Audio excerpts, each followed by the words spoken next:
What if the person you trusted most was the one planning your downfall? She gave everything, her love, her loyalty, her future, believing she was building a life with the right person. But behind closed doors, secrets were growing, lies were stacking, and betrayal was already in motion. The moment the truth is exposed, everything changes. The heartbreak is real, but so is her strength. Because instead of falling apart, she rises, stronger, smarter, and ready to take back everything that was almost stolen from her.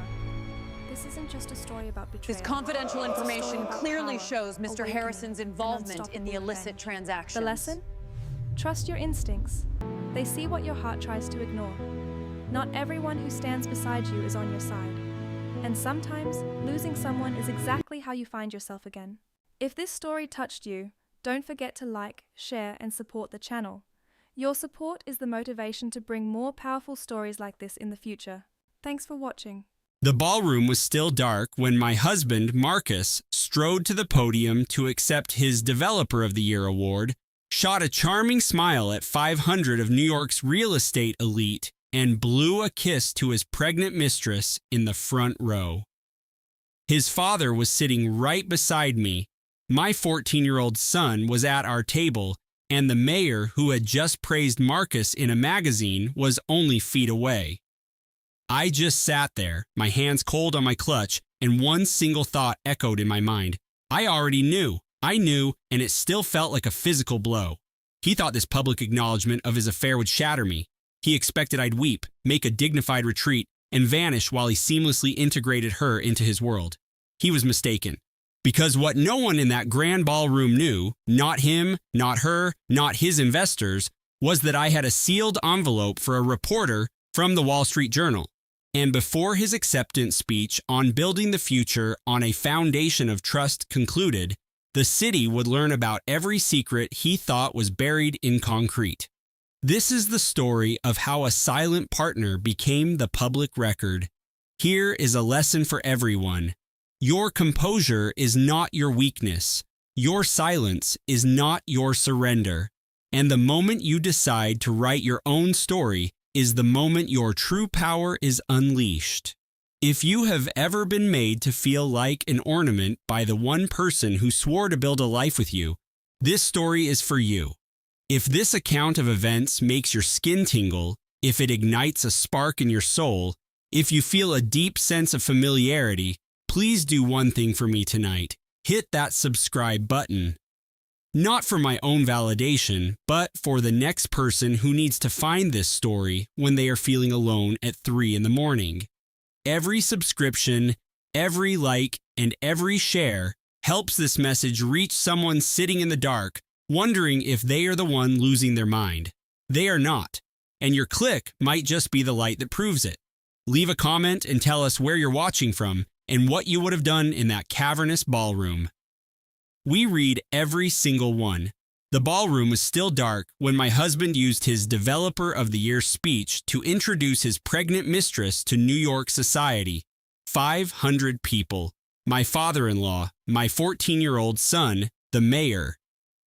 And I just sat there, clutch in my lap, thinking, I knew, and I still wasn't ready. But let's go back to the beginning, because the ultimate betrayal wasn't that speech. It started a year before, on a Tuesday with a single piece of misdelivered mail I was never meant to open.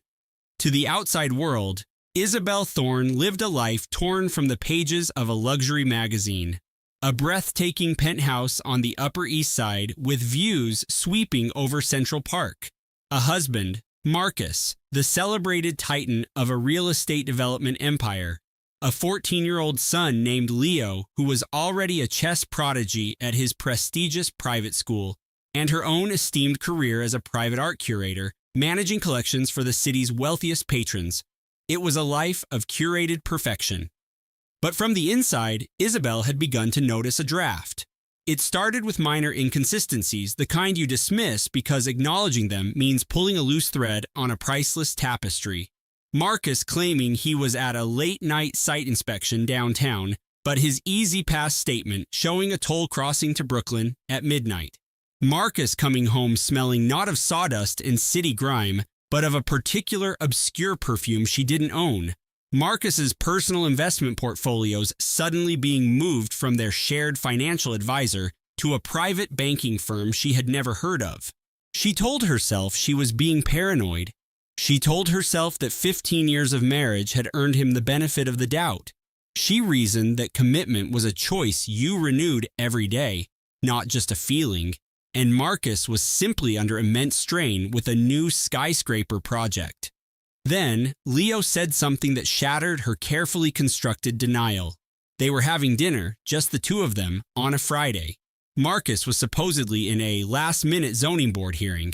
Leo was scrolling through Instagram on his phone when he looked up, his face uncharacteristically serious.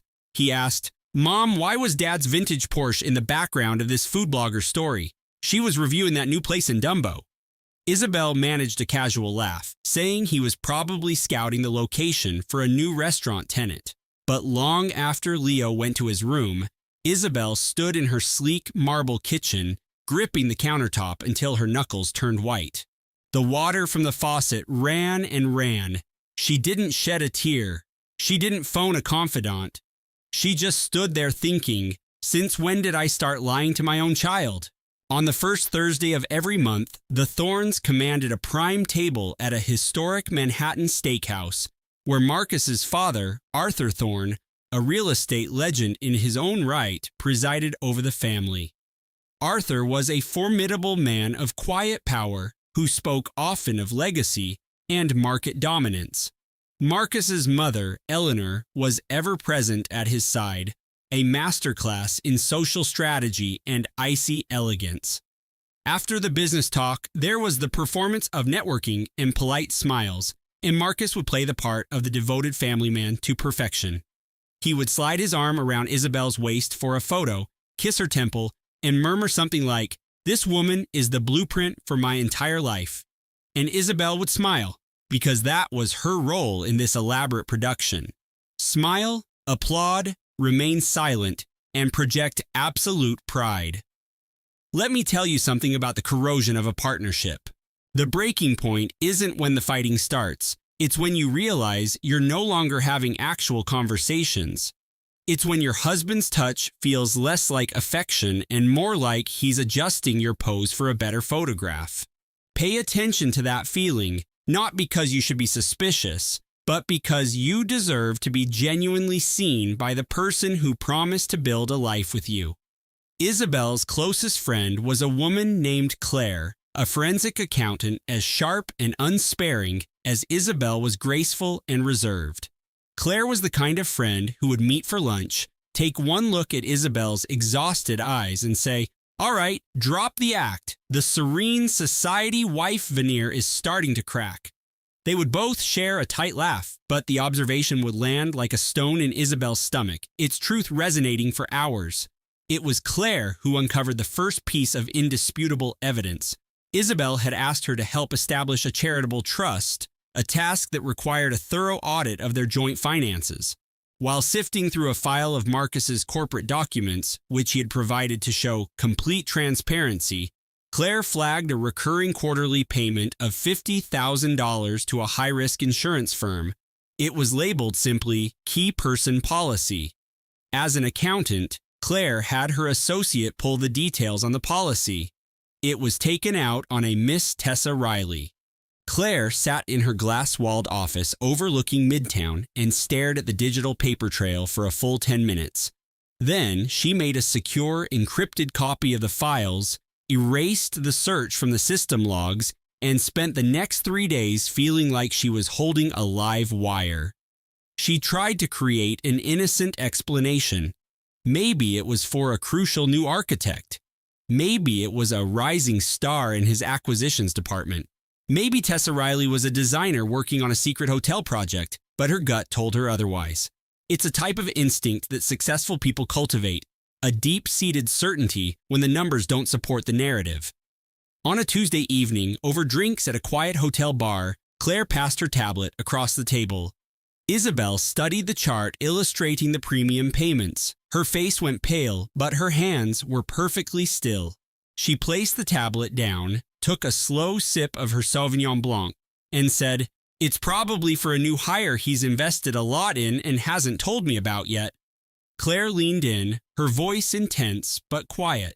Isabel, the policy is for $2 million. The beneficiary is his private holding company, and the key person is a 25-year-old lifestyle influencer whose title is listed as Director of Aesthetics. I checked. That department doesn't exist. A $20,000 charge for a gene sequencer would have been noticed. Arthur would never forget to mention an expense like that. Perhaps it was time to stop rationalizing the data for a man who was clearly running his own secret clinical trial. The silence in their Beacon Hill brownstone was thick with unspoken variables. Eleanor skillfully changed the subject to their son Leo's upcoming science fair project. Her friend Maya let her, understanding that friendship sometimes means presenting the hypothesis and other times letting the evidence incubate. But later that night, with Leo tucked in and the house still, Eleanor fired up her own terminal. She didn't try to access their joint accounts. Arthur's digital security was famously impenetrable. Instead, she typed Genevieve Croft Boston Biogen into her university's research database. The beat of her own heart felt like a data anomaly. It was just a professional connection, she reasoned. There had to be a logical explanation. She was letting the pregnancy hormones make her paranoid. When you find a piece of data that contradicts your entire worldview, your first impulse is to find a flaw in the methodology. That isn't loyalty, it's the scientific method applied to self-deception. Loyalty demands you accept the conclusion. Self-deception hunts for a confounding variable. And Eleanor had been confounding variables for so long, she'd forgotten what it felt like to accept a simple truth. But the research papers were real. The author's name was real. And somewhere in a state-of-the-art lab across the Charles River, a woman Eleanor had never met was benefiting from a medical protocol funded by her husband. Eleanor spent the next 2 weeks in a fog of dissociation. She guest lectured at MIT, reviewed grant proposals, and helped Leo diagram a volcanic eruption, all while her personal universe was contracting into a singularity. The effort was draining. It felt like trying to prove a theorem while the chalkboard was slowly catching fire. On a Tuesday afternoon, she made a decision that felt both unethical and unavoidable. She messaged an old colleague from her doctoral program who now worked in data security for a rival pharmaceutical giant. She claimed she needed background data for a surprise tribute she was organizing for Arthur, who was being honored at the upcoming Cambridge Innovation Gala. His honor. In truth, she needed to see his work without the proprietary firewalls, because the official narrative he presented to her felt increasingly like a peer-reviewed fabrication.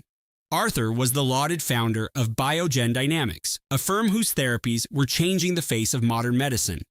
Eleanor, a physicist, had attended countless galas on his arm, but she had never once accessed his private research server. It felt like trespassing on a foreign intellectual territory. She was searching for early lab photos for the tribute video when she saw it.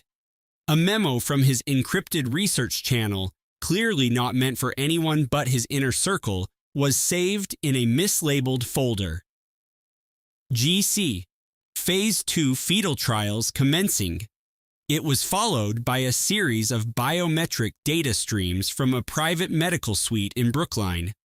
Eleanor felt a cold, logical terror, like watching an equation resolve to an impossible answer. GC. She knew his company had recently headhunted a brilliant geneticist from Stanford. A quick search of his lab's new personnel roster confirmed her name, Genevieve Croft. The next data upload was scheduled for 10 o'clock the next morning. Eleanor, from the coffee shop across from the medical building, watched Arthur's black Porsche pull into the private parking area. A few minutes later, Genevieve Croft arrived, a woman whose professional confidence was as sharp as a scalpel. Tucked into her designer lab coat was a custom biometric reader Eleanor recognized from Arthur's latest patent filing. A $200,000 piece of proprietary tech displayed as casually as a pen. A bitter metallic taste filled her mouth. Arthur emerged from the garage and greeted Genevieve with a low murmur. placing a hand on the small of her back with a familiar gesture of guidance as he led her inside. Eleanor didn't move.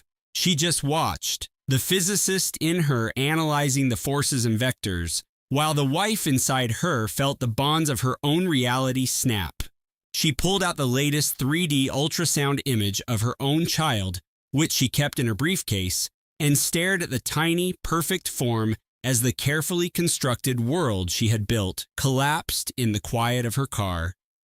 She didn't go back to their home. She drove to her empty lab at the university. The city lights of Boston spread out below, a glittering monument to the shared future she had believed in. She sat there for an hour, the hum of the servers her only company, staring at the sterile white walls, the ultrasound photo clutched in her hand.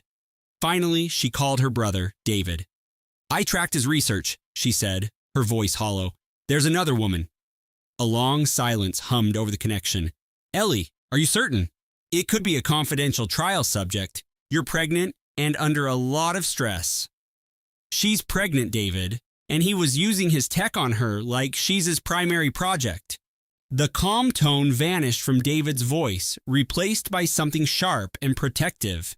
"Eleanor, you map cosmic background radiation. You don't misread data. The fact that he's got you questioning your own observations is the most dangerous variable in this whole equation." Eleanor hung up. She went home, ordered takeout, and kissed Arthur when he walked in after 10, his lab coat carrying the subtle antiseptic scent of a clinic she'd never visited. The performance was perfect. That night, as he slept beside her, she thought, is our entire marriage just a long-term study he's controlling? The next 2 weeks were the most isolating of Eleanor's life. She didn't hire an investigator. She didn't confront him in a rage. She avoided all the cinematic cliches.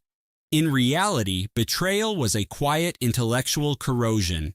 It was the 2 a.m. search for legal precedent in intellectual property disputes involving infidelity that made her feel erased. The stress caused her to miss meals her doctor had insisted she eat for the baby. She eviscerated a graduate student's thesis over a minor statistical error, then locked herself in a server room, biting her knuckle to keep from screaming. She almost confessed to her mother during their weekly call, but couldn't stomach the pity, so she talked about stellar nucleosynthesis instead. She accidentally sent a message meant for David to a group chat for a physics symposium she was organizing. It simply said, "How many weeks do you think she is?" An entire minute of heart-stopping panic passed before she could type, "Disregard, question about a project timeline for the conference, apologies." 3 of her colleagues replied with a thumbs-up emoji. David sent a private message seconds later. "Which timeline, Ellie? Which one?" Eleanor replied, "Stand by. I'm calculating the blast radius." And a dry, humorless laugh escaped her. It was her older brother who knew the system had failed. He stopped by to help set up the new encrypted home network Arthur had been too busy to install. David never pushed. He was a patent attorney, a man who showed affection through ironclad non-disclosure agreements and strategic litigation. He took one look at his sister, at the new exhaustion etched around her eyes, and said, "My firm is always at your disposal." Before he left, he placed a thick bound volume of intellectual property law on her kitchen counter, a silent message between them that meant, "I'm here when you're ready to file the injunction." It was David who escalated the situation.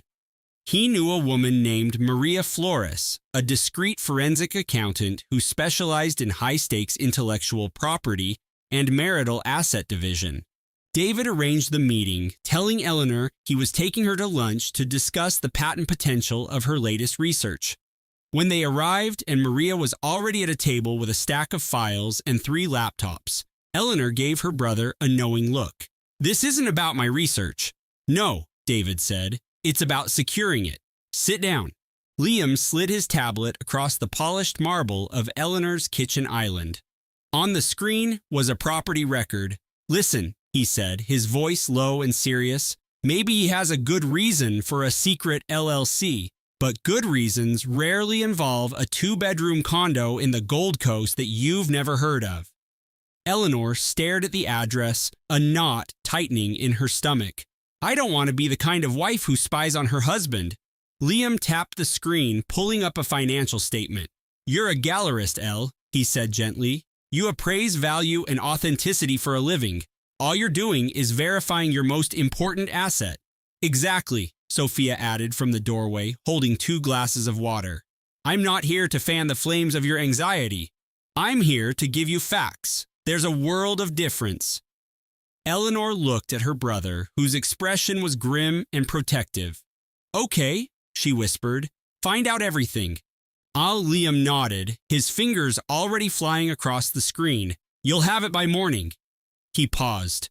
And for what it's worth, if this is all some elaborate, bizarre misunderstanding, I'll happily eat the cost of the background check. It was not a misunderstanding. By dawn, Liam had sent a secured link.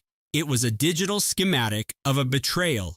Bank statements showing automatic monthly transfers to the LLC that owned the condo. A second private phone bill tied to the same company. Archived social media posts from an Isabel Thorne, a junior analyst at Arthur's firm, showing her and Arthur on a business trip to Monaco, his arm possessively around her. Then came the detail that made Eleanor's heart stop cold. A forwarded email from Arthur's private account confirming a booking with a world-renowned newborn photographer. The session was for one Isabel Thorne at the Gold Coast address. It was the same photographer Eleanor had bookmarked for their own baby. The appointment was scheduled for 2 months before her due date.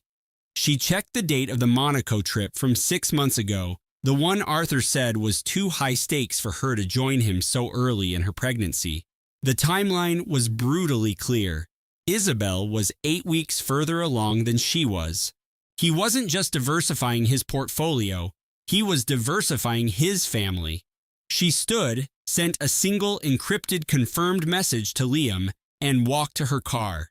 She drove to her gallery in the West Loop, the one place on Earth that was entirely her own creation.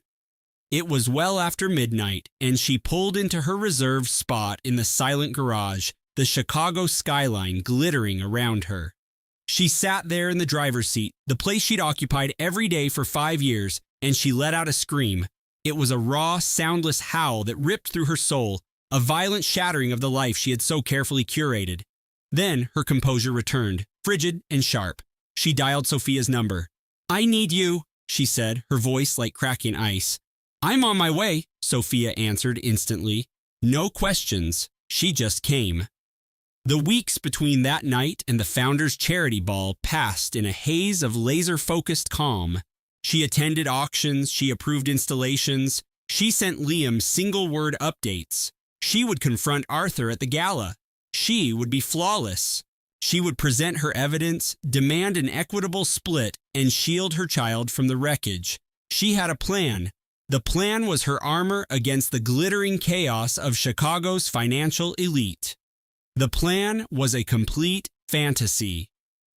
The night of the Founders' Charity Ball, Eleanor was in their Lakeshore Drive penthouse by 5 o'clock, a masterpiece in emerald silk that draped elegantly over her 7-month baby bump. Arthur's big night, and hers too. She had curated every detail of their existence, from the art on their walls to the guest list for this very gala. She had even personally liaised with the museum for the event's acquisitions. 22 major donors would be honored. Arthur was guaranteed the Philanthropist of the Year award. He was all charm and focused attention, a jarring contrast to his recent emotional absence. He kept his hand on the small of her back, a warm, proprietary weight. He told her she was breathtaking, a work of art, 3 times before their town car even arrived. He told her best friend Sophia that she looked incredible, and shook her brother Liam's hand with the firm grip of a man closing a deal. The entire act was so seamless, so convincing, that Eleanor almost allowed the stone in her gut to dissolve. Almost. She saw him check his phone twice during the champagne reception. She watched him step onto the terrace for a call, and when he came back, his face was flushed with a strange, victorious energy. Not nerves, victory, like a trader who just shorted the market and won big. the award ceremony started. The museum director's voice echoed through the grand hall, a smooth melody of praise for vision, legacy, and community. Everyone applauded. Then Arthur's name was called. He stood, kissed her on the cheek, and walked to the stage. He accepted the award, a crystal obelisk she'd helped select. The room belonged to him. Eleanor's chest tightened with a perverse sense of pride. He was about to thank her, his brilliant wife, the curator of his social world. But his speech, broadcast on the ballroom's towering screens, took a stunning detour. "I've recently begun a new chapter," Arthur said, his voice steady and rehearsed. "I have met someone. Her name is Isabel, and she is giving me the gift of a son." He walked to the edge of the stage and extended a hand. From a table near the front, Isabel, the junior analyst from his firm, rose into the spotlight. Her pale blue dress shimmered, clinging to a pregnancy just as pronounced as Eleanor's, and she looked up at him with pure adoration. Arthur put an arm around her waist and faced the stunned silence of Chicago's high society. "I know the timing is unorthodox," he announced, "but my life's work is built on a foundation of integrity. I hope you will all welcome us as we begin this new life together." The silence that followed was a heavy physical force, sucking the air and warmth from the cavernous room. A waiter dropped a tray of flutes, the shatter echoing like a gunshot off the marble floors. Her brother, Liam, shot out of his chair with a scraped screech of wood. The museum director's face was a pale, gaping mask of disbelief. Her best friend Sophia's hand flew to her mouth, her eyes burning with a cold fire, and Eleanor, 7 months pregnant, sitting at the head table of honor, looked at the man on stage, her husband, with his arm wrapped around another pregnant woman, and could only think, "What is happening?" She did not scream. She did not weep or throw her water glass. She sat perfectly still, a stillness born not of poise, but of the absolute vacuum in the eye of a hurricane. The room started to warp, the ornate chandeliers blurring into streaks of light, her own heart hammering a deafening beat against her ribs. A single, chillingly clear thought sliced through the chaos. "I am going to have a miscarriage at the Art Institute of Chicago, and it will be in the Tribune tomorrow." A foundation of integrity. That was the phrase he'd used for months while building his hedge fund and methodically demolishing their life. The hypocrisy was so dense she felt she could choke on it. Sophia grabbed Eleanor's arm under the table. "We are walking out of here, right now," she hissed, her voice a blade of steel. But Eleanor was paralyzed, watching her entire world get leveled before a live audience. Then, something inside her didn't shatter, but clicked into place. A cold, diamond-hard certainty. She stood up, her spine like a steel rod. She walked toward the grand exit, chin high, never looking back. "Eleanor, let's be rational about this," Arthur called from the stage, his voice amplified by the sound system, a performer to the last. Liam was already at the door, holding it open. His voice was a low growl, vibrating with contained violence. "You have 10 seconds to get your hands off of her before I do something your investors will read about in the Wall Street Journal. Silence isn't defeat. Silence is a weapon. You don't grant your executioner the pleasure of a public breakdown. Just breathe. Just walk away. The world can burn down later." They reached Liam's sedan in the underground parking. Eleanor held her composure through the lobby, down the escalator, past a blur of astonished, staring faces. The moment the heavy car door clicked shut, she fractured, gulping for air as the fortress of her shock finally crumbled. Liam drove while Sophia climbed into the back, wrapping Eleanor in her arms and just holding on as she sobbed. A 7 months pregnant gallery owner weeping uncontrollably in the back of a BMW in a concrete garage on the most celebrated night of her husband's career. That was the picture that would be seared into her memory forever. Not Isabel's dress, not Arthur's triumphant smirk, just her best friend's arms, a lifeline, doing the one thing a friend should never have to. Eleanor spent that night in the guest room of Sophia's condo overlooking the park. Liam slept on the couch, refusing to leave her side. Sophia came in at 7 a.m. with coffee, cashmere sweatpants, and a legal pad. She sat on the floor by the bed and said, "Okay, We curate a new exhibition, because that's what we do when some narcissistic sociopath tries to bulldoze our gallery." Eleanor nodded, numb. She felt like a priceless sculpture that had been hollowed out from the inside, but her mind was already working. She could make a plan. She had copies of everything. She had records of every asset, every account. She would retain the most ruthless divorce attorney in the city, and she would design a new life for herself and her baby. She believed the demolition was finished. She was catastrophically wrong. 2 days after the gala, Eleanor took a taxi to their Lakeshore Drive penthouse to pack. She walked through the grand lobby she had helped redesign, rode the private elevator she'd approved, and held her key fob to their door. A small red light blinked. Access denied. She tried it again. Red. She peered through the floor-to-ceiling windows of her own home and saw, sitting on the entryway console table, a huge, minimalist sculpture she despised. A sculpture she knew Isabel adored.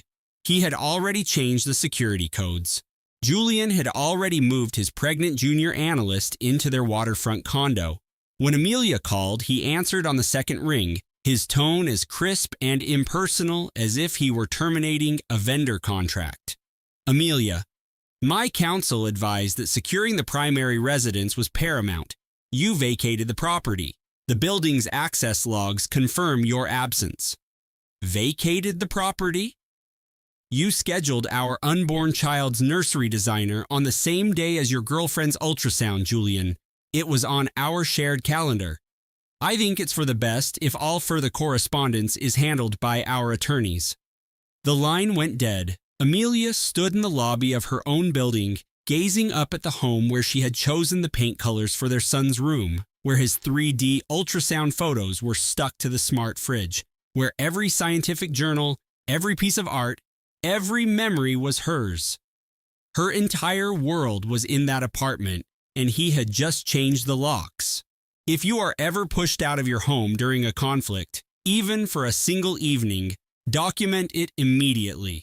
Send an email to your lawyer stating you are leaving under duress and have no intention of abandoning your residence. Know your legal standing before a crisis hits, because the very person you built a life with could use its structure to dismantle yours. The second blow landed 3 days later. Amelia went to her lab to pay a vendor. Her corporate card was declined. She tried to access their joint brokerage account. "Access denied. Please contact your administrator." She called their wealth manager, a man they'd sailed with for years. His voice was tight with discomfort. "Dr. Hayes? Mr. Croft consolidated all liquid assets into a new sole member holding company." Amelia sat in her brother's beat-up truck and checked her personal savings. $657. A decade-long partnership. A husband with a net worth in the tens of billions. And she was left with $657. She sent her brother a short text. He drained it all. His reply came back instantly. "I'm on my way. Stay put." In her brother Ethan's cramped apartment, surrounded by takeout containers and a fierce, protective anger that was the only warmth she had left, they started to plan. Julian had already put David Chen on retainer, the most feared divorce lawyer in the Pacific Northwest, a man known for his scorched earth tactics. Then the narrative poisoning began. Through his venture capital network and his seat on the museum board, a story began to trickle through the tech scene. Dr. Amelia Hayes was a genius researcher, but temperamentally volatile. The immense pressure of her biotech startup's funding round, compounded by her pregnancy, had apparently caused a significant mental health crisis.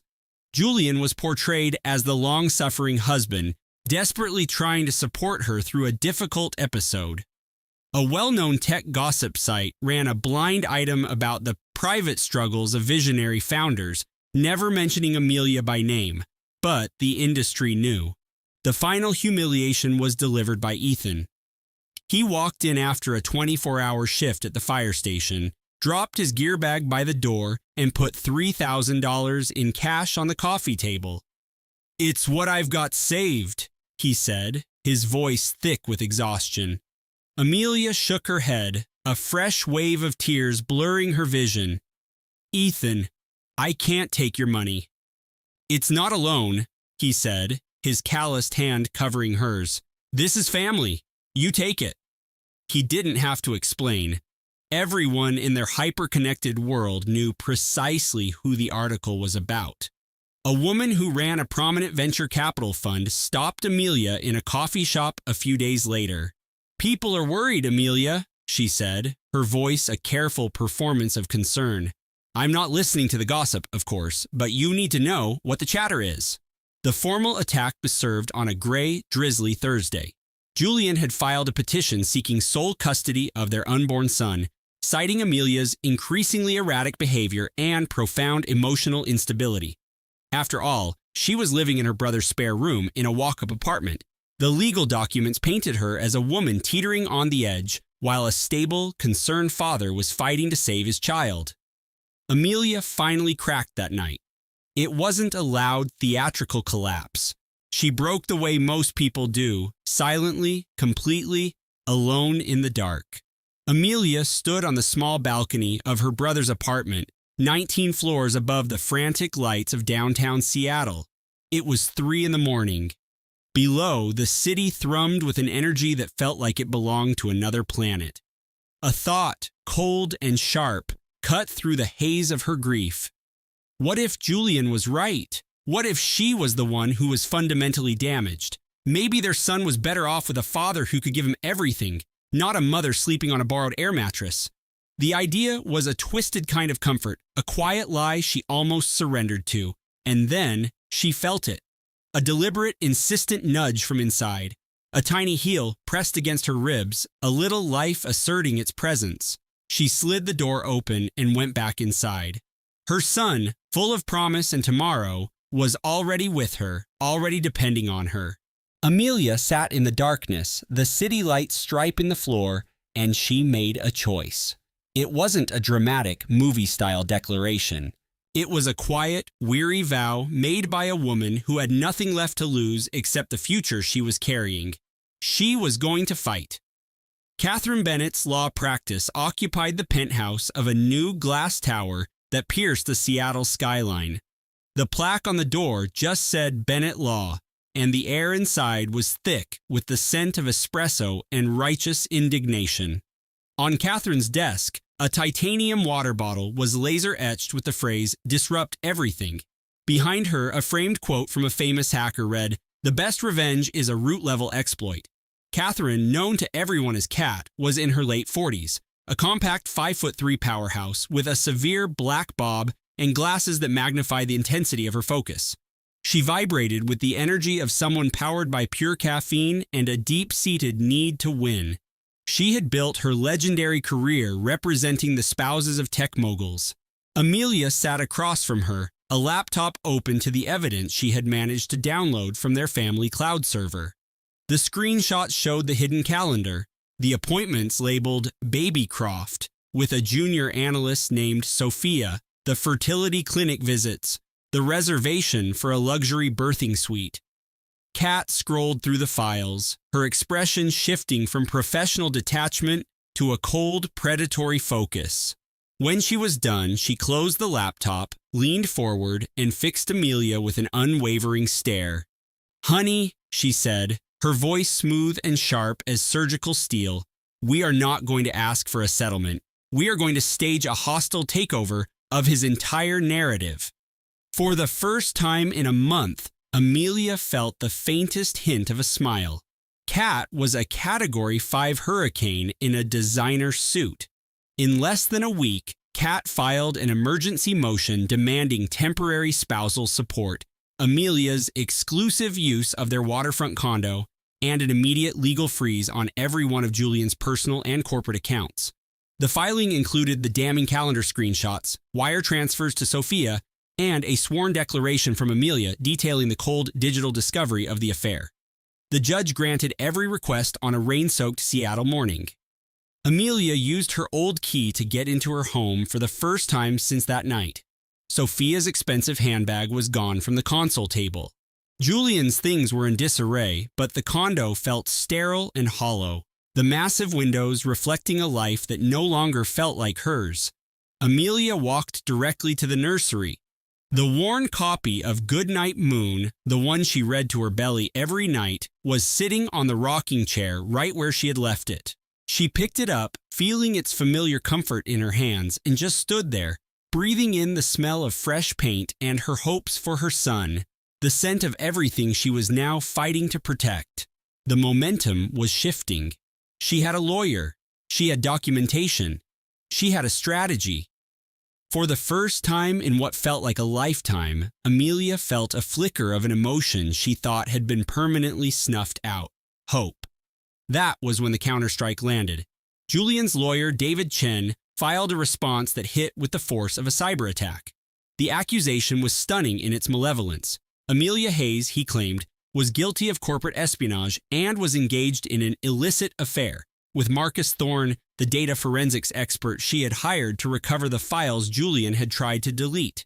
Chen produced server access logs, security stills of Amelia entering Marcus's office building after hours, and a series of timestamps that told a damning story.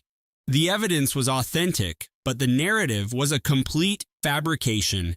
Every single meeting had been about salvaging the proof Julian was actively destroying. But stripped of all context, the logs and photos painted a vivid picture of betrayal. The judge, suddenly cautious, suspended the asset freeze and Amelia's access to the condo, pending a full evidentiary hearing. Amelia struck the conference table with her fist, making her stainless steel water bottle jump. This data was recovered from the server logs. He was an employee of hers. "I'm aware," Amelia replied, massaging her temples. "We both are. The challenge now is proving it, which gives Arthur the time he needs to use it against us." Later that evening, a message from Arthur illuminated her phone's screen. His tone was breezy and arrogant, the way it always was when he was sealing a victory he felt was already his. "Caroline, just sign the agreement, take the settlement, $750,000 for your equity, and we can arrange a co-parenting plan. Just let it go. It's for the best, especially with the baby coming." $750,000. For the tech firm, she'd helped him grow from a garage project. For the decade of her life, she had invested in his ambition, for her discretion. The amount wouldn't even cover a down payment in their Boston neighborhood. Caroline sat at their enormous glass dining table that night, the settlement offer shining on her tablet, a cursor blinking on the digital signature line. The penthouse apartment was completely still. She could feel the quiet presence of her son within her. Outside, a cold Boston rain hammered against the floor-to-ceiling windows. She considered just tapping the accept button. She considered how simple it would be to make it all stop. She considered the deep, bone-weary exhaustion that had taken root inside her, and how easy it would be to accept the money and start over somewhere new. Her brother Ben materialized in the archway to the dining room. He had used his key, sensing she was in crisis. "Don't you even think about touching that screen," Ben warned, his voice firm and low. "Ben, I'm just so exhausted." "I know, but you didn't survive a targeted media smear and a financial blindsiding just to give it all away for chump change. Let go of the stylus." Eleanor let the stylus clatter onto the glass table. Her best friend, Sasha, slid into the chair next to her. A heavy silence filled the space between them for a moment before Sasha finally spoke. "Do you remember your first major design project? That arrogant architecture critic from the Globe who tried to say your lead concept artist plagiarized his work?" A small smile played on Eleanor's lips. "I made him print a retraction on the front page of the style section." "Exactly," Sasha pressed. "Because you fought for what was true. You are a fighter, Eleanor. You've just allowed him to make you forget that." The fight to unfreeze her business accounts took 4 agonizing weeks. 4 weeks of being locked out of her own capital. 4 weeks of Arthur parading his new life around the city's galas as if the victory was already his. 4 weeks of venomous rumors spreading through Chicago's tight-knit design community. But her lawyer, Diana, was an absolute shark. Her forensic tech, David, submitted his credentials, The original contract with Eleanor dated 2 months before she'd even considered divorce, and network access logs that created an unbreakable timeline of their collaboration. His testimony was so technical, so painstakingly detailed, and so utterly dry that Arthur's legal team couldn't find a single weak point to challenge. The judge not only reinstated Eleanor's full access to her finances, but also delivered a sharp reprimand to the other side for their blatant attempt to mislead the court. Diana called from the courthouse steps, her voice buzzing with the energy of the win. "We're back in the game, Eleanor, and now he knows we don't scare." Eleanor finally let out a breath she felt like she'd been holding for a month. The divorce was moving forward. Diana was sure they could win the condo, secure a strong custody arrangement for their son, and get significant financial support. For the first time, Eleanor believed she might actually get through this. She should have known it would never be that simple. Chloe's name flashed on her screen on a Wednesday evening from a blocked number. Eleanor's first thought was to decline the call. "Mrs. Thorne, it's Chloe. I'm begging you. Please don't hang up." Eleanor's grip on her phone tightened. Every cell in her body screamed at her to end the call, that nothing positive could possibly come from speaking with the woman her husband had built a secret life with. But she recognized something in Chloe's tone, a slight quaver, a fracture in her composure that Eleanor knew well from hearing it in her own voice these past few months. "I have to see you," Chloe pleaded. "It needs to be face to face. It's about Arthur, and it's about my baby." They arranged to meet at a small, anonymous diner in a neighborhood far from the upscale circles they both moved in. Chloe was already there, huddled in a booth at the back, her hands wrapped around a mug of tea that had long since gone cold. She looked nothing like the polished, confident marketing director Eleanor had seen in photos from company events. She looked smaller, and she looked petrified. The gentle swell of her pregnancy was visible above the edge of the table. Eleanor sat down across from her. For a long, tense moment, neither of them spoke. Eleanor was the one to finally break the silence. "Why did you call me?" Chloe slid a thin, encrypted thumb drive across the Formica tabletop. Her hands were trembling. "He swore your marriage was just for appearances," Chloe began, her voice barely a whisper. "He said you were emotionally distant, that you hadn't lived as husband and wife in years. He said the only reason he stayed was for your son, but that he was incredibly lonely, and I believed him. He can be so charming, and I was 33 and tired of the dating scene, and he made me feel like I was the center of the universe." She stopped, taking a shaky breath. "Last week, he told me that if I didn't sign a sworn statement claiming I saw you falsifying company invoices, he would make sure I never saw my daughter. He said his lawyers would paint me as a disturbed and unfit mother before she was even born. That was the moment I understood. He doesn't love me either. I'm just another one of his assets." The truth of her words hung in the stale diner air. Two women sitting in a worn vinyl booth, connected by the calculated cruelty of a single man. Eleanor stared at the encrypted files on her laptop later that night. "What is all this?" she asked. "Everything," Chloe's voice replied, thin and shaky over the disposable phone. "The offshore servers he set up in the Caymans, the shell companies registered in Delaware, the digital currency accounts. He financed an entire resort development in Costa Rica using my identity and professional reputation, and I had no idea. He has me listed as a primary partner in ventures I've never even heard of. He has trapped me in this web just as completely as he's trapped you, and I never saw it coming." Eleanor clicked through the file structure. These weren't just business plans. They were a roadmap for a complete financial disappearing act. Records of wire transfers, incorporation papers, access keys to anonymous crypto wallets. The sheer scale of Arthur's deception was breathtaking. For 18 months, he had been meticulously siphoning her life's work, channeling proprietary genetic data through encrypted servers and anonymous shell corporations, architecting an escape so complete it wasn't just a separation, it was an erasure. Her own head of security, Alex, had found digital breadcrumbs, but Maya had just handed her the server password. 97% of their clinical trial data woven into a shadow company. Amelia looked at the file directory, her voice a whisper. So our life, this baby, was it all just cover for a hostile takeover? Maya's voice came back, thin and digital. For both of us. A long, sterile silence filled the encrypted channel. Amelia closed her laptop.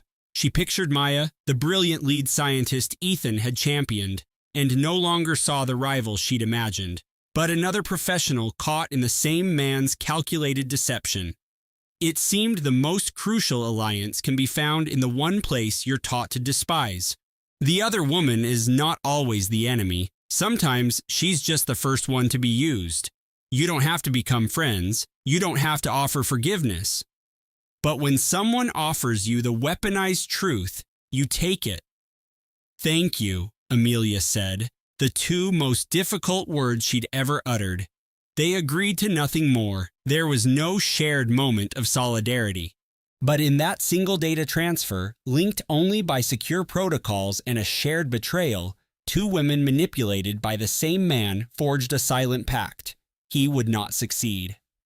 When Amelia showed the files to Catherine, her lawyer stared at the screen for 3 solid minutes, her jaw tightening as she scrolled through the stolen intellectual property. Finally, she met Amelia's eyes. He didn't just have an affair, Amelia. He orchestrated a corporate hijacking. He's been planning to leave you at a bankrupt company for over a year, all while he was telling you how proud he was. Amelia just gave a slow nod, her ability to cry long since exhausted. She was far past the point of grief. So, what is our next move? Catherine's posture became rigid. We proceed exactly as we planned. We file the initial complaint, but now, she said, a cold, sharp smile forming on her lips, we make it a landmark case. And we will construct it with such precision that by the time we walk into that courthouse, no one will question what kind of man Ethan Vance truly is. There was a final piece to the puzzle.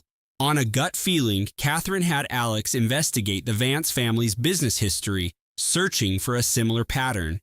He found something that changed the entire game. He called Amelia on a Thursday afternoon. You'll probably want to be sitting down for this, boss. I'm already sitting, Alex. Just tell me what you found. Your father-in-law, the celebrated industrialist Richard Vance. 30 years ago, he was quietly bought out of his first engineering firm, an affair with a junior patent clerk named Helena. It produced a child, a son, born in 1991. Richard paid to make the entire situation disappear. The hush money was disguised as an overage on a raw materials budget. Amelia closed her eyes, a sickening sense of clarity washing over her. Of course, the corrosion ran this deep. And here's the part that matters, Alex went on. Ethan found out when he was 19. He confronted his father, and Richard told him that a man must protect his legacy, no matter the cost. That was his philosophy on commitment. That is what Richard Vance taught his son about partnership. That concealment is a necessary tool for success. That public perception is the only thing that matters. That a partner is a resource to be managed, not an equal to be honored. Amelia remained with that knowledge long after the call ended. She had no intention of using Richard's past to ruin an old man. That was not her style. But she finally understood, with chilling precision, where Ethan had learned to engineer such intricate betrayals. He was not born a monster. He was mentored to become one. The fall season in Boston was crisp and unforgiving.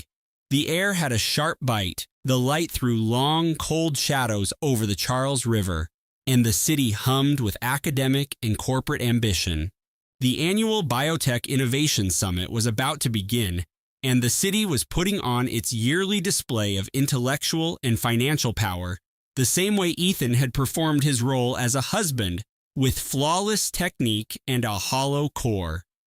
Amelia stood at the head of a boardroom table in her company's headquarters, a space they had converted into a command center. Catherine's legal filings were in a neat, imposing stack, Alex's data theft charts glowed on a large monitor, and Leo, her brother, had covered a whiteboard with a complex timeline of Ethan's corporate sabotage, circling key dates with a red marker like a general planning an assault. "All right, everyone," Leo said, tapping the board. "Tonight is the Investor Summit. Ethan is hosting a private dinner for the venture capital partners and board of directors in the main ballroom. He's framing it as a celebration of our breakthrough."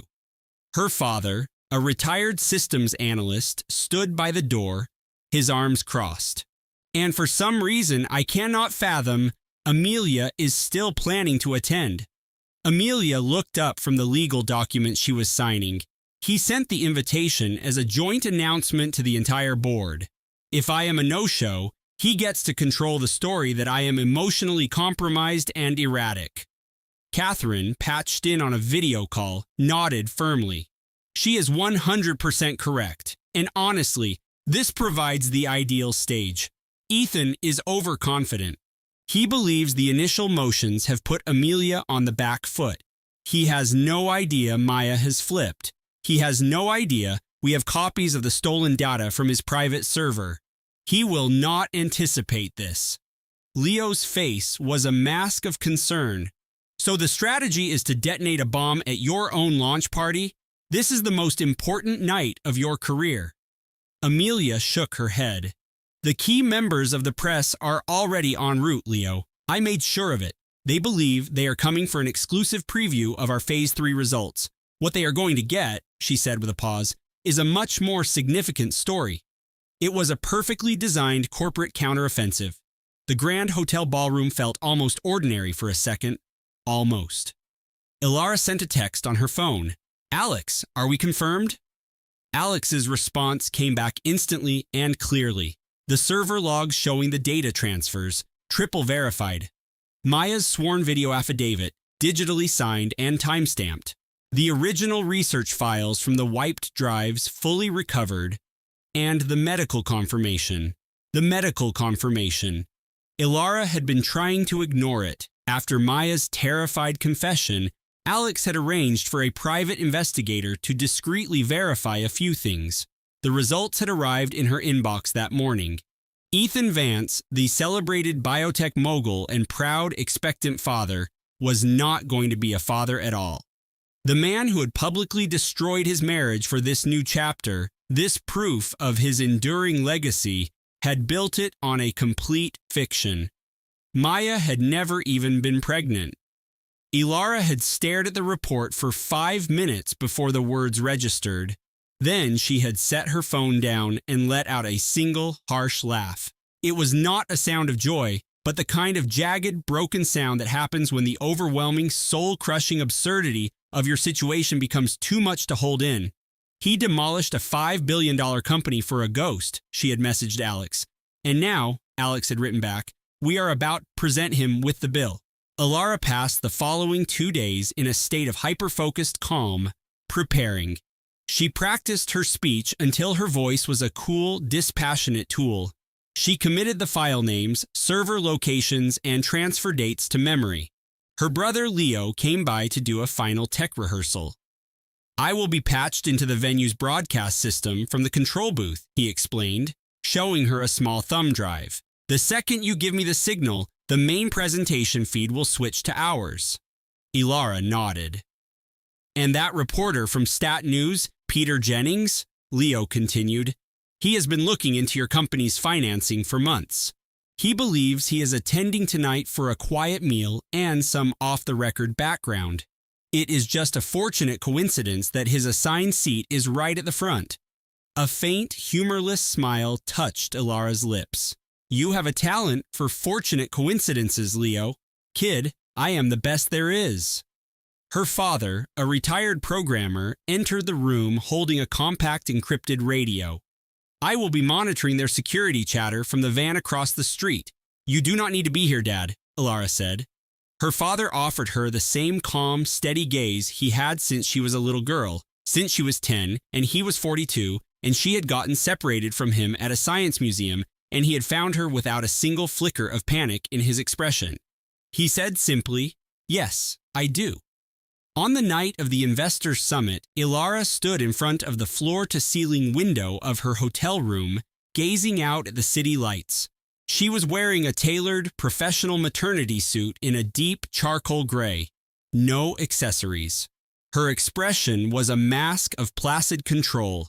She looked at the woman in the reflection for a long, silent moment.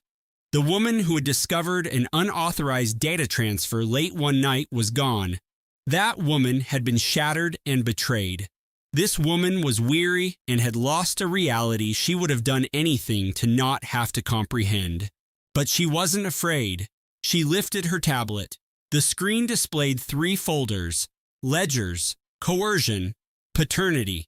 She tapped each one, confirming they were ready. She walked toward the front door. Her brother was waiting outside. "Liam, are you certain you are ready?" she whispered into her phone, using the code they had agreed upon. Her brother's voice was calm. "I am watching the final play. Call me when the game is over. I'll be there before the sun comes up." She drew a steadying breath. "Hey, Liam, am I going to make it through this?"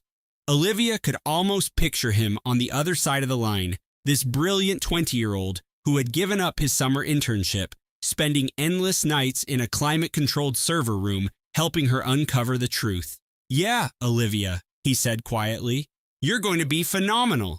And for the first time in what felt like a lifetime, she actually believed him. The Thorn penthouse on the 70th floor of the Meridian Spire was a shrine to cold, minimalist wealth. It was a world of glass and polished chrome, featuring a hydroponic wall of rare orchids and a sweeping view of the city skyline. It felt more like a corporate headquarters than a home, which was precisely how Marcus Thorn liked it. Olivia arrived at 9 p.m. on the dot. She ascended in the hushed, private elevator, her heart thudding against her ribs.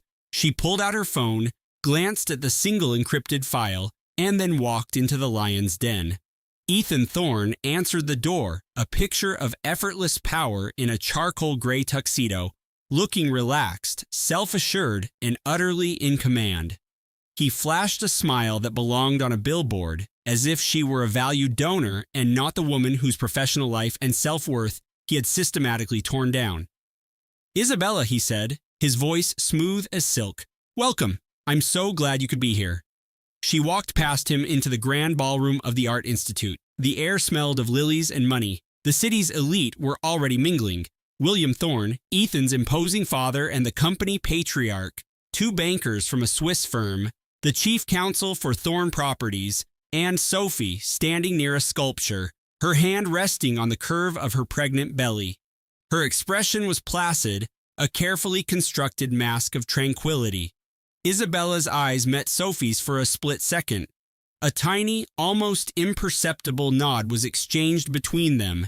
It was all the confirmation she needed. Her brother Leo was there too, introduced as a tech consultant for one of the evening's corporate sponsors. Ethan had never given him a second look.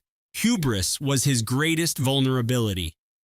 The charity auction began. A sommelier poured a vintage Bordeaux. William Thorn gave a short, booming speech about civic duty and shaping the future of Chicago's skyline. Isabella saw his wife, Eleanor, twisting a silk clutch in her lap until her knuckles were pale. The conversation was a dance of zoning variances, acquisition targets, and architectural bids. Nobody spoke the word affair.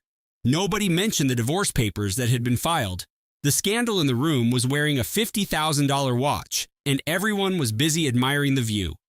Midway through the auction, Ethan stepped to the podium and tapped the microphone. The chatter faded. "I want to thank you all for your incredible generosity tonight," he began, his stage presence masterful. "This has been a year of realignment. I've made some personal errors, but my guiding principle has always been one of complete transparency. I see tonight as the dawn of a new era." He paused, a virtuoso of dramatic timing. "I invited Isabella here because it's time to solidify our foundation, for the good of the family, for the good of Thorn Properties, for the future of this great city." He sat down to a wave of warm applause. He gave Isabella a look that was a perfect impersonation of contrition. Isabella let 3 heartbeats pass. Then she walked toward the stage. The atmosphere in the ballroom shifted, crackling with an unspoken tension. "Ethan mentioned he believes in new eras," she said. Her voice was steady and clear, carrying through the grand hall. "I do too, and I believe the best way to start one is with some additional due diligence." She glanced at the massive projector screen behind the stage. Then she said a single word. "Leo." In an instant, a secure file portal materialized on the screen, visible to everyone. "This portal is broadcasting on a private, encrypted network," she announced. "On it, you will find the complete wire transfer history for a shell corporation in Panama, containing just over $22 million, funds that were diverted from a city affordable housing grant awarded to Thorne Properties over the last 2 years." The room plunged into a shocked silence. Ethan's smile didn't vanish, it fractured. "Isabella, what is this?" He started, but she spoke right over him. She nodded at the screen. "This is an audio file. In it, Ethan is coaching Sophie on how to mischaracterize their relationship to the board of directors, promising her a senior vice presidency and a penthouse in the new Thorne Tower in exchange for her cooperation." Every head in the room swiveled toward Sophie. She was trembling, but her eyes were locked on Ethan. Her voice was barely more than a whisper, yet it seemed to fill the entire hall. He said the baby was his true legacy. He said it was their foundation for the future. He said many, many things that were not entirely true. And 2 weeks ago, he said that if I didn't corroborate his story, my career in real estate development would be finished before it ever truly started. Ethan's face was the color of concrete. "Sophie, what have you done?" Her chin lifted. "I did what you should have done months ago, Ethan. I kept records." Isabella gestured to the screen one final time. The air in the room felt thin, like at a high altitude. "This is a certified prenatal paternity panel," she stated, "conducted by Northwestern Memorial Hospital." Sophie consented to the test. "The results are cryptographically signed and verifiable." She tapped her phone and the document filled the screen, its text cold and absolute. "Paternity analysis. The alleged father is excluded as the biological father. Probability of paternity, 0%. The silence that came after wasn't just quiet. It was a void. It was the sound of a dynasty crumbling. Ethan stared, his mouth working but no words coming out. "That's fabricated. It's a forgery. She's trying to ruin me." Leo stood up from his table near the back. His tone was professional, calm, and utterly devastating. "The financial ledger is pulled directly from your own server's immutable backups. The audio recording's metadata is admissible in the state of Illinois, and Northwestern's digital signature on that report is ironclad. I would be delighted to authenticate every single kilobyte of this for you in a court of law, Mr. Thorne. And considering the evidence of grant fraud, I suspect the U.S. Attorney's Office will want to speak with us very soon." William Thorne struggled to his feet, his face a storm cloud of pure rage. His voice was a low growl. "Ethan, what have you done?"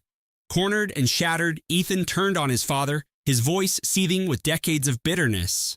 "The same thing you did to get your hands on the original land deed for the company's first skyscraper." The room went dead still. William collapsed back into his chair as if his bones had turned to jelly. His wife stared at him, a look of slow, dawning horror spreading across her face. 40 years of society benefits and cover stories, and their son had just dynamited the bedrock of it all. Isabella said nothing else. It wasn't her story to tell, but the accusation landed with the force of a physical blow, and every investor in the room understood its meaning. Isabella picked up her evening bag.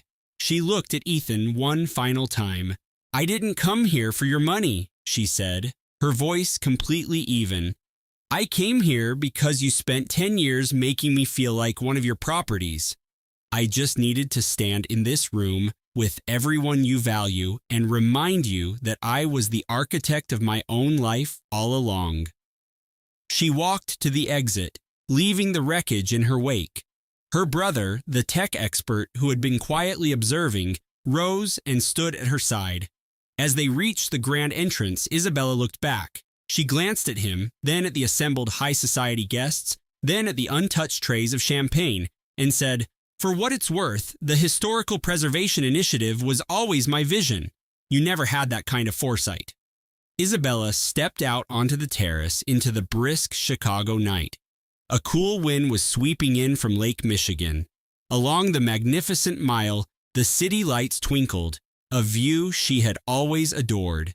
She breathed in deeply, held it for a moment, and let it out in a slow, visible cloud. Her hands shook, and her heart was a frantic drum against her ribs, but a real smile touched her lips. It wasn't a smile of triumph. It was the smile of a woman tasting freedom for the very first time. The Daily Center in downtown Chicago was a monument of steel and glass, a symbol of modern justice. This wasn't a boardroom or a Michelin-starred dining room. There was no soft lighting or polite applause, only the stark, impartial fluorescence of a Chicago courtroom. Isabella Rossi sat with her lawyer, a woman named Miss Davies. She wore a simple charcoal dress, no diamonds, no watch. Her hands formed a protective cup around the curve of her stomach, a gesture she'd found herself making unconsciously through every food festival, every supplier negotiation, every single public moment where she needed to project a calm she hadn't felt in months. Across the aisle, Ethan Davies sat with his counsel. He looked smaller here, stripped of his custom-tailored suits and chef-white confidence. The effortless charm that had built a restaurant empire was gone, replaced by a generic gray suit and the stunned expression of a man watching his life's menu go up in flames. The trial took 3 days, but each hour stretched into a lifetime. Isabella's attorney was a quiet storm. She laid out the evidence with surgical precision, rebuilding the story one fraudulent receipt at a time. The fake invoices from a phantom wine distributor, the wire transfers to offshore accounts labeled expansion capital, the hidden credit card statements, the deed to the Lincoln Park brownstone, the secret ledgers. Every transaction, every forged signature, every secret he thought was buried under layers of success. She brought a sommelier to the stand, a man who Ethan had tried to strong-arm into the scheme, who testified about the phantom inventory orders. She summoned a junior bookkeeper from Ethan's restaurant group, a young man who had noticed the consistent and sizable payments to an unknown culinary consultant, and began documenting everything. His files were the final thread, tying Ethan's personal greed to a systematic conspiracy to defraud his own company. Finally, she called Sophie. Sophie walked to the stand carefully, one hand also resting on her pregnant belly. She kept her eyes fixed on the judge, refusing to look at Ethan. After taking the oath, she told them everything. How they met at a hospitality conference in Aspen, how he swore his marriage was a business arrangement, a brand they had built together that was too profitable to dissolve. How he had set her up in a life funded by the slow-motion theft from another woman. How he had threatened to ruin her career when she found out the truth and tried to leave. She only broke once, when she described the moment she understood the man she loved didn't exist. He was a character he played, she said, her voice trembling, and my entire world was just another one of his restaurants. The opposing attorney attempted to paint her as a gold digger, claiming she was testifying to secure a favorable settlement. Sophie looked directly at him. I am testifying because my child deserves to grow up knowing that telling the truth is difficult, but living a lie is a price no one should have to pay. A heavy silence settled in the room. Miss Davies' closing argument was under 20 minutes long. She used no dramatic gestures or loud pronouncements. She spoke with the steady assurance of someone who knew the facts were the only weapons she needed. Your Honor, she started, this is not a complicated story. This is about a man who built a partnership and then plotted its demolition, who sold trust and then cashed it in, who took the woman he promised to build a life with and systematically drained her finances, her security, and her future. He didn't do this in a moment of weakness, but through 18 months of deliberate, calculated deception. The evidence is irrefutable. The ledgers are clear, and the law is not sentimental. She paused. My client is not here for pity. She is here for what is hers. In this case, justice is simply returning a life that was so methodically stolen. The judge, a woman named Carol Schmidt, who had presided over Cook County courts for 2 decades and was known for her intolerance of financial theatrics, delivered her ruling the very next day. The court finds the evidence of financial fraud and the deliberate concealment of marital assets to be both extensive and profoundly disturbing. The defendant executed a sophisticated scheme of deception that included the creation of shell companies, the blatant diversion of restaurant group profits, and the systematic financial strangulation of his wife. Isabella's hands were knotted in her lap. Miss Davies placed a calming hand on her arm, a silent show of support. This court awards full ownership of the Lincoln Park brownstone to Isabella Rossi. Furthermore, primary custody of their child upon birth will be granted to the plaintiff. The defendant is ordered to pay child support based on state guidelines. 70% of all declared marital assets, including all funds recovered from the offshore accounts, are awarded to the plaintiff. The defendant's fraudulent business practices will be referred to the state's attorney for a full criminal investigation. Isabella registered the words, but they felt like they were describing a different person's victory, someone who had meticulously planned her fight instead of stumbling from one devastating truth to the next. Ethan was escorted out by his legal team. He stopped at the door, his gaze locking with Isabella's.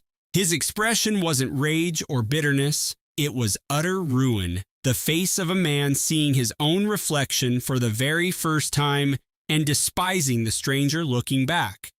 I was building an empire, he said, almost inaudibly. For us. Isabella met his eyes and didn't flinch. That's the real tragedy, Ethan. Your way was never about building. It was about owning. And for a decade, I didn't know the difference. He turned and walked out of her life. Isabella stayed in her seat as the courtroom emptied. Miss Davies packed her leather satchel. Liam, her oldest friend, stood by the exit, his hands in his pockets, giving her space. How are you, really, Isabella? Miss Davies asked softly. Isabella thought about it. She thought about the fake invoices from a phantom wine distributor, the hidden credit card statements, the hotel charges, and the receipt for a diamond necklace that shattered her world. She thought about the $112 left in her personal account and the feeling of the cold kitchen floor at 3 a.m. I feel like the table has been cleared, she said finally, and I feel like I'm writing the menu from scratch, and I'm not sure which feeling is bigger right now. Miss Davies gave a slight nod. Take your time. The best meals aren't rushed. 6 months later, autumn had swept through Chicago, the kind of crisp, golden autumn that makes the brutal winter feel like a fair trade. Vibrant mums lined the city sidewalks, the smell of roasted nuts and Lake Michigan filled the air, and the distant rumble of the L train was a constant hum. Isabella was on her rooftop garden. Her rooftop. The words still felt new and sacred. The space he'd forbidden her from touching was now overflowing with rosemary and basil and the wild oregano he'd always called a weed she kept. Mia was sound asleep in her bassinet, rocked by the city breeze. Her friend Liam was on the terrace with a craft beer, watching over them with the quiet ease of someone whose friendship was a fortress. He had spent the last month helping her set up new ironclad financial accounts. This home, he'd said, deserves a solid foundation with no secret ledgers. Things were far from perfect. Isabella made a promise to herself to be honest about that. She still had dreams where the locks on the restaurant doors were changed and she could hear Mia crying from inside the pantry but couldn't get to her. She was seeing a therapist, a sharp woman named Dr. Avery, whose office had a view of the river and who never once told her she should be over it by now. Some weeks were a battle. Some mornings she would wake and the first thought in her head was one of Ethan's casual put-downs disguised as affection, and she'd have to sit with her tea and remind herself that his version of her was no longer the truth. Her own instincts were. She was slowly learning to trust them again. It was the hardest work she had ever done. Her friend Nina had started a small gathering for women blindsided by their high-profile partners. She called it the Clean Plate Club because, she said, Phoenix's rising from the ashes was too dramatic for her minimalist art gallery. They met on Tuesdays in Nina's gallery space, 5 of them now, and there was always strong coffee and sometimes tears and always a deep, healing laughter. Nina had found a new calling. She was a natural at it. Sophie had given birth in May to a baby boy. She and Isabella were not friends. There were no texts or coffee dates to pretend their shared connection was anything but a deep wound. 2 women who had survived the same storm found their own quiet harbor. Sophie had sent a gift when Mia was born, a simple silver rattle with a card that simply read, "Thank you for showing me what courage is." Isabella sent back a donation in her name to a women's business startup fund. Eleanor Thorne had left her husband in April. At 68, after 45 years of turning a blind eye, she bought a beautiful condominium overlooking Millennium Park and enrolled in the culinary arts program she had always dreamed of. "It's the first time in my entire adult life I've chosen my own spices," she told Isabella over tea in Isabella's kitchen. Isabella never brought up the affair. She knew Eleanor knew, the way mothers always seem to, and it was not Isabella's story to tell. Eleanor was building a new life, and that was more than enough. William Thorne had disappeared from the philanthropic circuit amid a storm of whispers. The official press release mentioned a need for privacy. The truth was a different tale, traded in hushed tones in Chicago's most exclusive clubs. He and Eleanor hadn't spoken a word since she left. And Ethan? Ethan was under house arrest, awaiting trial for wire fraud and embezzlement. His influence was gone. His reputation was nothing but ash. His name had become a cautionary tale in the business journals, but Catherine found herself thinking of him less and less. Any day she didn't think of him at all felt like a win, like she was reclaiming a piece of her own mind. On a crisp autumn night, Catherine stood on the terrace of her new design studio after her daughter Lily was asleep. The city lights sparkled across the river, a beautiful, dependable pulse. The studio was quiet. It was the kind of quiet that felt like serenity, not loneliness. Her phone buzzed. It was a text from her friend Nina. "Victory dinner tomorrow, my place. We're celebrating justice and opening several bottles of very good champagne." Catherine smiled, a real smile that came from deep within and turned into a soft laugh of pure relief. A laugh of freedom, of knowing she had reached the other side. She couldn't remember the last time she felt so unburdened. Maybe it was a few weeks prior when her friend Liam was helping her assemble a new drafting table and they ended up in a playful argument, leaving baby Lily giggling at the spectacle. He guarded her newfound peace as if his life were on the line, and perhaps that was the essence of a fresh start. You could never recover the years you lost or have your trust fully restored, but you could gather new moments, smaller moments, but more authentic ones. A daughter's first word, a devoted friend who appears with legal briefs and pizza when your life is in flames, and who stays to help you sweep up the ashes. A few nights earlier, Catherine had been sorting through old files. She found a photo of the 3 of them, Daniel, their infant daughter Lily, and herself, at a black tie event celebrating their firm's biggest contract, all of them beaming for the photographers. Lily had pointed to the picture and asked the question Catherine had been preparing for. "Were we a happy family back then, Mommy?" Catherine held the photo, seeing it with new eyes for the very first time. She saw her own smile, which she now recognized as forced. She saw Leo's bright, curious face, and she saw Arthur's hand on her shoulder, a gesture she now understood not as support, but as a claim of ownership. "We were happy, sweetie," she said quietly. Every one of those moments was a valid data point, but sometimes being a good scientist means knowing when your hypothesis is wrong and it's time to design a new experiment, and that's exactly what we're going to do. Leo had accepted this with the straightforward logic of a child and returned to building a model rocket, a creation that was beautifully imperfect and entirely his. Now, Eleanor stood in her lab, gazing out at the Boston skyline. She thought about the woman she was just 18 months ago, the one who saw Arthur's name on a groundbreaking medical journal and felt nothing but immense pride.